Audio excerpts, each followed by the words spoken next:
The night my daughter slid that envelope across the Thanksgiving table, I was still wearing the paper crown from the party popper my grandson had set off 20 minutes earlier. That detail has stayed with me. The little gold crown crooked on my head, and my daughter watching my face as I opened what she said was a gift for your future. Inside was a glossy brochure, Sunrise Ridge Senior Living, photos of smiling white-haired people doing watercolor painting and playing shuffleboard. A post-it note in my daughter's handwriting, "Dad, we really think this is the right next step. We already talked to someone there. They have availability in the spring." I looked up at her, then at my son-in-law. He was cutting his turkey like nothing had happened.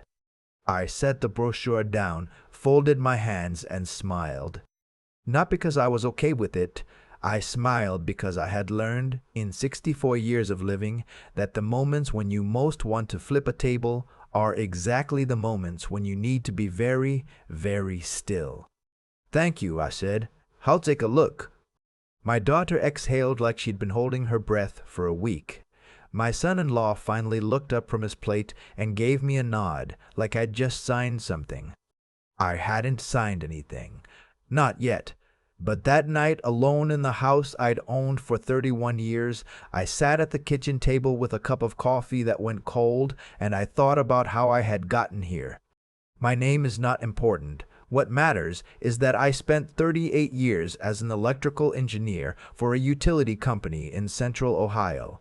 I worked the kind of job where your knees ache by 50, and your back reminds you every morning that you traded your body for a pension and a modest house in a suburb where the elm trees are older than the mortgages. I didn't complain about that trade. I knew what I was signing up for. My wife Carol died 11 years ago, pancreatic cancer, 6 weeks from diagnosis to the end. My daughter was 26 when we lost her mother, and I watched something shift in her after that. A hardening, a kind of management instinct that I think was her way of not falling apart. She needed things to be organized. She needed plans. Grief, for her, became a project. I understood it. I still understand it. But understanding something doesn't mean you have to agree with what it produces. My son-in-law, whose name I'll just say rhymes with Blaine, had been in the picture for 8 years by the time of that Thanksgiving.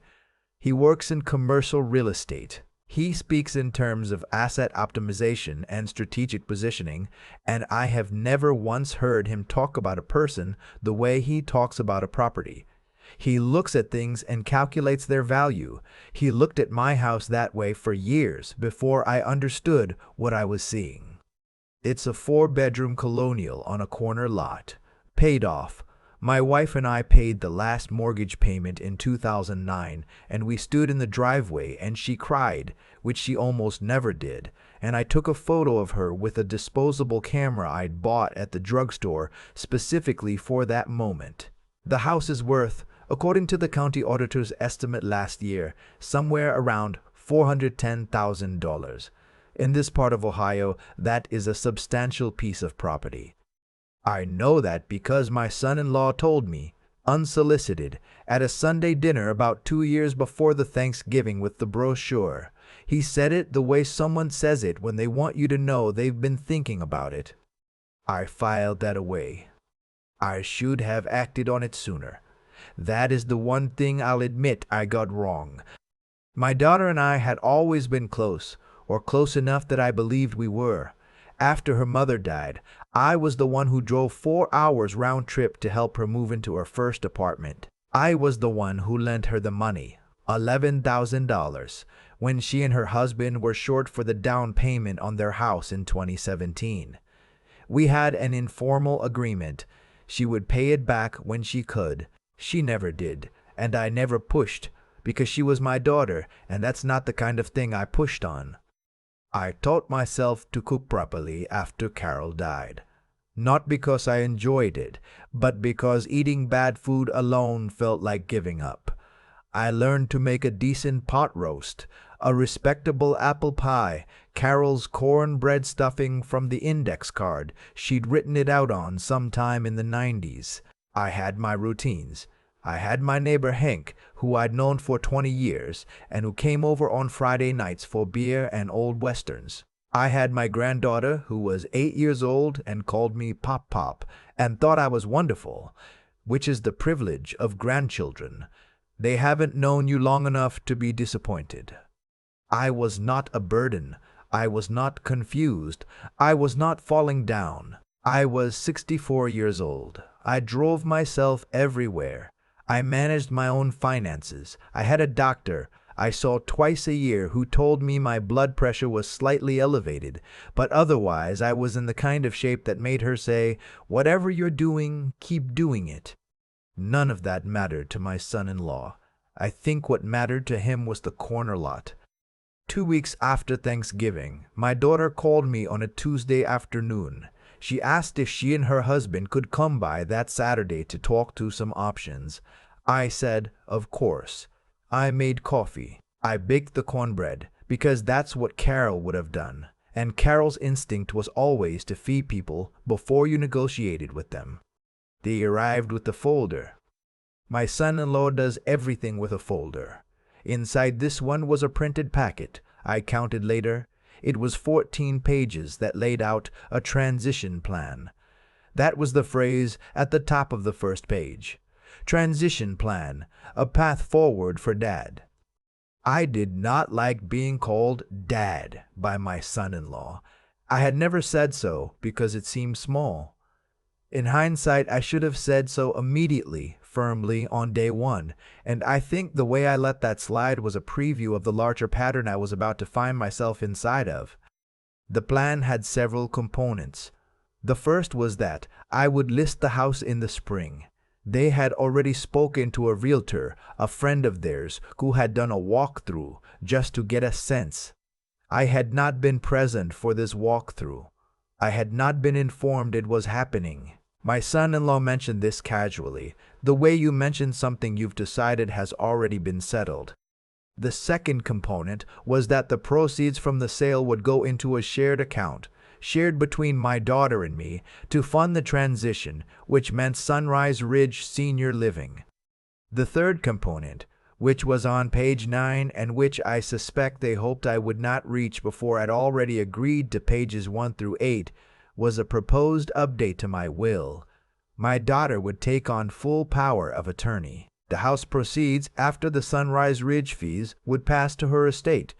The wording around my existing will, which left things divided between my daughter, my grandson through a small trust, and a donation to the hospital where Carol had been treated.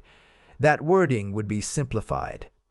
I read all 14 pages. I took my time. My daughter kept starting sentences and stopping them. My son-in-law refilled his own coffee without asking, which he always did and which I had always let go, and which now struck me as the smallest perfect summary of who he was. When I finished, I set the packet down on the coffee table next to the cornbread neither of them had touched. "I'll think about this," I said. My daughter looked relieved. My son-in-law looked like a man who had just closed a deal. I showed them out. I stood at the window and watched their car back out of the driveway, and I thought, 31 years. Carol and I planted those oak trees the year we moved in. They're taller than the house now. Then I went to find my address book, and I looked up the number for my old college friend, who had spent 40 years as an estate attorney in Columbus before he retired. I called him the next morning. I want to be precise about the timeline because I think it matters. It was less than 16 hours between when my son-in-law refilled his own coffee and when I was on the phone explaining what had happened. I did not wait. I did not wring my hands for a week. I called my friend and I explained the situation, and he listened without interrupting, which is a skill I have always admired in him. And then he was quiet for a moment and he said, "Don't sign anything. Don't agree to anything. Come see me Thursday." I went on Thursday. We spent 2 hours at his kitchen table. He was retired, but his mind was sharp as ever, and he walked me through what I was actually looking at. The proposed power of attorney was broad enough to allow my daughter, acting alone, to make financial decisions on my behalf with minimal oversight. The simplified will language would effectively eliminate the trust for my grandson and the hospital donation. The shared account structure for the house proceeds had no enforceable protection of my share. None of this is illegal, he said, but none of it is in your interest. And the fact that they had a realtor do a walkthrough without telling you, that's someone who's been planning this for a while and wanted to create a sense of forward momentum before you had time to think. I had suspected all of this. Hearing it confirmed by someone I trusted, in plain language, with no drama, settled something in my chest. Not anger. I'd already been through the anger in those quiet hours before I called him. What settled was something closer to clarity. I left his house with a list of things to do. The first thing I did was call my own attorney, not my son-in-law's family friend, but the lawyer who had handled Carol's estate, who I had known for 15 years. I asked him to review my current will and to make sure it was ironclad. It was not. There were a few gaps that my son-in-law's packet had, I realized, been specifically designed to exploit. We fixed them. The second thing I did was call my daughter. She answered on the second ring, which meant she'd been waiting. "I've had a chance to think about the proposal," I said. "Oh, Dad, I'm so glad. I know it was a lot to take in, but I really think—" "I'm not going to be listing the house," I said. "I'm not going to be making any changes to my will right now, and I'm not going to Sunrise Ridge." Silence. Dad. "I am 64 years old," I said. "I am in good health. I live alone by choice. I manage my own affairs. There is no medical or practical reason for any of the things in that packet, and I think you know that." More silence. Then we were just trying to plan ahead. "You had a realtor walk through my house without telling me," I said. "That's not planning ahead. That's something else." I heard her exhale. I heard, faintly, my son-in-law's voice in the background, asking what I'd said. "I love you," I told her. "I'll talk to you soon." I hung up. I won't pretend that was easy. She was my daughter. She had her mother's eyes. I had taught her to ride a bike in the driveway of this house. None of that goes away because someone slides an envelope across a Thanksgiving table. But I learned something from Carol's death that I don't talk about often. When you watch someone you love navigate a serious illness, you see very clearly who shows up and what they're actually made of. And the person who is made of something good does not, in the quiet moments, calculate what they stand to gain from your misfortune. I gave my daughter the benefit of the doubt for years after Carol died. I wonder, now, how much of what happened was my son-in-law and how much was her. I don't know the answer. I'm not sure it matters. The months between that phone call and the following Christmas were strange. My daughter and I spoke less often. When we did, the conversations were careful. The kind of careful that means both people are aware of what's not being said. She came with my granddaughter for a birthday dinner in March, and it was pleasant enough, but my son-in-law had a work thing and couldn't make it, and I noticed she didn't seem particularly sorry about that. My granddaughter asked if she could plant something in the garden, and we spent an hour putting in a row of marigolds along the front walk. She called them the orange ones and was very serious about watering them. That afternoon was one of the better afternoons I'd had in a long time. I got on with my life. I had the gutters replaced, which I'd been putting off. I started going to a Tuesday morning men's group at my church, something I'd resisted for years, thinking it would feel like organized feelings, but which turned out to be mostly retired guys, talking about their gardens and their grandkids, and occasionally something real. My son me onadus up to Michigan in June to see a Tigers game, which we had been talking about doing since 2018. I read more than I had in years. I slept well. I am telling you all of this because I want you to understand that I was not sitting in my house stewing. I had moved forward. I had handled what needed to be handled, and I had let the rest go, or tried to. Then, in late November, almost exactly a year after the Thanksgiving with the brochure, my daughter called to say that she and her husband were hosting Christmas dinner and hoped I would come. I said I would. I want to be honest about why I went. Part of it was my granddaughter who had left a voicemail on my landline. I still have a landline, something my son-in-law found amusing, asking if Pop would be there because she'd made me an ornament at school. Part of it was something I recognized in my daughter's voice on the phone, a tentative quality that reminded me of how she'd sounded as a teenager when she was trying to make something right after a fight.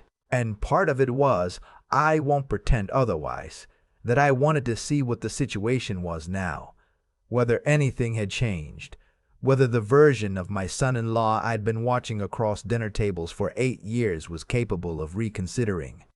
What I found when I arrived on Christmas afternoon was that my son-in-law had not reconsidered. He had regrouped. He had invited his parents, which he hadn't mentioned. His mother was a perfectly pleasant woman who talked about her garden. His father was a retired contractor who looked at my house with the same appraising quality his son had, which I suppose is where the son learned it. And there was another couple, friends of theirs, introduced to me as Paul and Anne, who, it emerged over the course of the afternoon, were the owners of the real estate agency whose agent had walked through my house without my knowledge the previous year. I understood the geometry of the evening about 40 minutes in. My son-in-law was not giving up. He was assembling. He had brought in his parents to add weight to the family pressure, and he had brought in Paul and Anne to be present, to be normalized, to make the house conversation feel like a natural topic that just happened to come up over Christmas ham. It came up over Christmas ham. Paul said something about the market, rates, inventory, properties like this one moving fast. His wife nodded. My son-in-law said casually that he'd been thinking it might make sense to revisit the conversation Dad and I had. My daughter looked at her plate. My granddaughter was in the living room watching a movie, thank God. I waited until Paul finished his sentence. Then I put down my fork.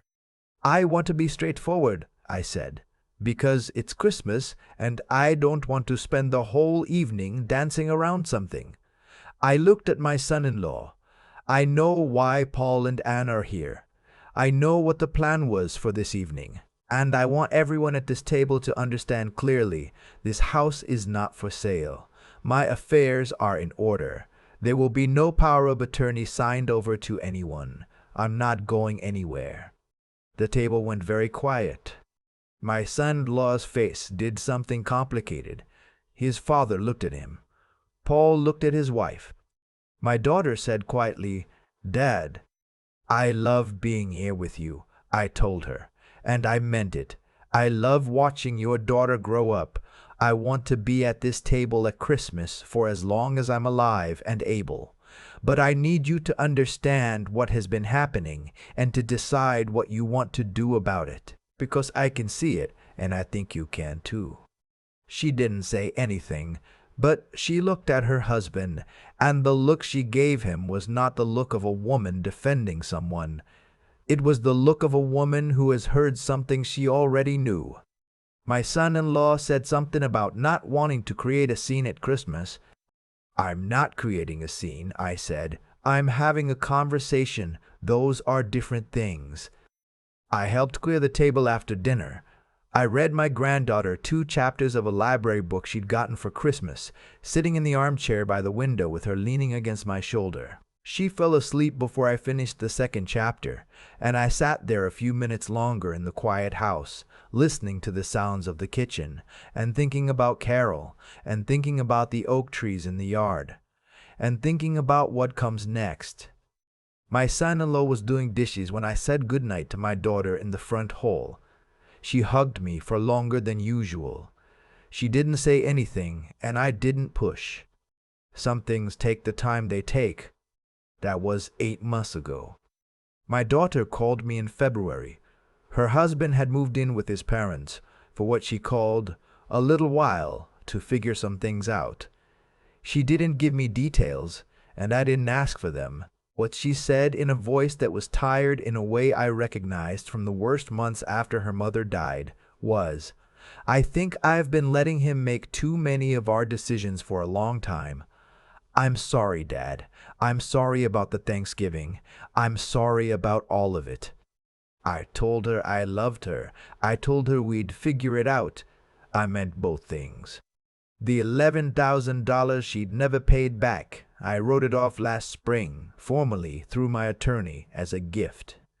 Clean. Gone. Not because I owe her anything, but because Carol would have wanted that kind of clean, and also because I understand now that some of my daughter's decisions were made under the influence of someone who saw the world as a series of transactions, and she is going to spend some time unlearning that. And she's going to need to not have old debts hanging over her while she does it. I am not a saint. I did not forgive everything instantly, and I do not expect a full reset. What I expect is what I've always believed about families, which is that they're not a fixed thing.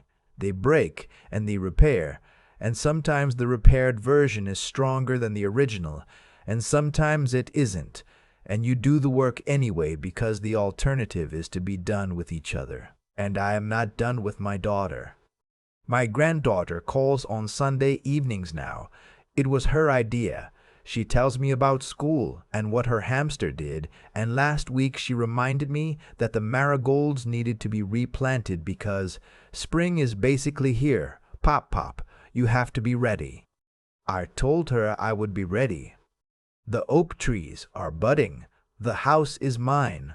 I am 64 years old, and I have a Tuesday morning men's group, and a neighbor who comes over on Fridays, and a granddaughter who believes I need to be prepared for marigold season, and she is not wrong. I am not going anywhere. I still have the 14-page packet. It's in a drawer in my home office, under a copy of Carol's cornbread recipe and the photo I took of her in the driveway the day we made the last mortgage payment. I don't keep it out of bitterness. I keep it because it reminds me of the exact moment I had to decide what kind of man I was going to be in the second half of my life. What I've come to understand is that the way things unfolded wasn't random.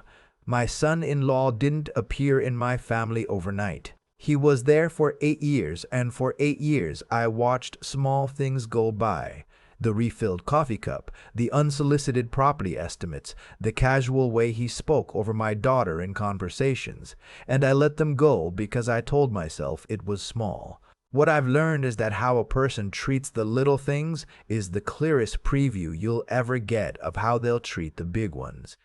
That's not fate or luck. That's cause and effect, as plain and reliable as anything I ever worked with in 38 years of electrical engineering. I think about my daughter a lot. Not with anger, that passed faster than I expected, but with something closer to grief and also hope.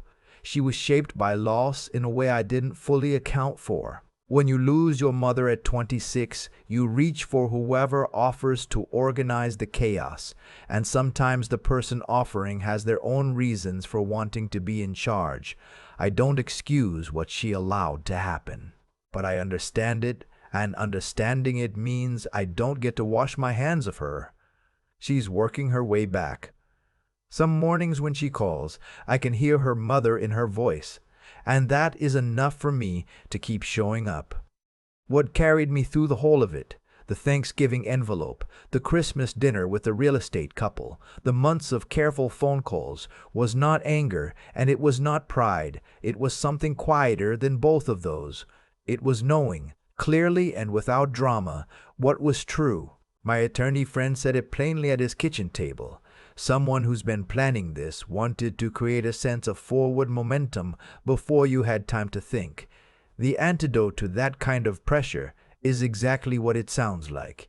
You think, you slow down, you call the people you trust, you read every page of every document before you agree to a single word of it. Clear thinking in a moment designed to make you feel rushed is one of the most dignified things a person can do for themselves. And then you have to act on what you know. That is the part most people struggle with. It is one thing to see clearly. It is another to sit across from your daughter and say out loud the thing that cannot be unsaid. I did not enjoy that Christmas dinner. My hands were steady, but my chest was not. What got me through it was simply the understanding that silence in that room would have been its own kind of answer, and not the one I was willing to give. My granddaughter replanted the marigolds last weekend. She was very particular about the spacing. She told me the orange ones need more room than you think, and that you have to prepare the soil before you put anything in, otherwise it doesn't take. I told her she was absolutely right.